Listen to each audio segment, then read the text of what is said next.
ইসলামের সবচেয়ে পবিত্র স্থান কাবা শরীফ মুসলমানদের কাছে সবচেয়ে পবিত্র স্থান, যেখানে গেলে আত্মার শান্তি মেলে, প্রশান্তি খুঁজে পান মুসল্লিরা। এমন একটি পবিত্র স্থানে গিয়ে ধর্মে নিষিদ্ধ রয়েছে এমন কোনো কাজ করার চিন্তাও হয়তো কেউ করেন না। কিন্তু মক্কায় কাবা শরীফ সংলগ্ন এলাকায় সম্প্রতি ঘটে গেছে এমনই এক বিস্ময়কর ও উদ্বেগজনক ঘটনা, যা সবাইকে নাড়া দিয়েছে।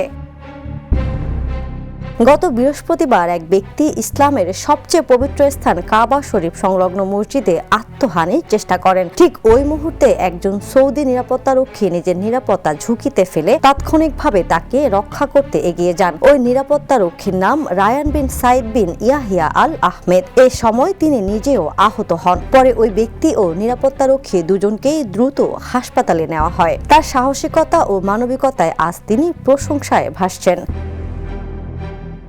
এই সাহসী ভূমিকার স্বীকৃতি হিসেবে হাসপাতালে গিয়ে রায়ানের খোঁজ খবর নেন সৌদি আরবের স্বরাষ্ট্রমন্ত্রী প্রিন্স আব্দুল আজিজ বিন সাইদ বিন নাইফ। তিনি রায়ানের উপস্থিত বুদ্ধি, দায়িত্ববোধ ও সাহসিকতার ভূয়সী প্রশংসা করেন। ঘটনার একটি ভিডিও সামাজিক যোগাযোগ মাধ্যম এক্সে ভাইরাল হয়েছে। সেখানে রায়ানের মানবিক প্রচেষ্টা ব্যাপক প্রশংসা কুড়াচ্ছে। এদিকে আত্মহানির চেষ্টা করা ব্যক্তির পরিচয়, নাগরিকত্ব কিংবা তার বর্তমান শারীরিক অবস্থা সম্পর্কে এখনো বিস্তারিত কিছু জানায়নি সংশ্লিষ্ট কর্তৃপক্ষ। ইসলামের সবচেয়ে পবিত্র স্থান কাবা শরীফে হাজি ও মুসল্লিদের নিরাপত্তা নিশ্চিত করতে সর্বদা কঠোর নিরাপত্তা ব্যবস্থা বজায় রাখা হয়। আন্তর্জাতিক ডেস্ক, দ্য নিউজ।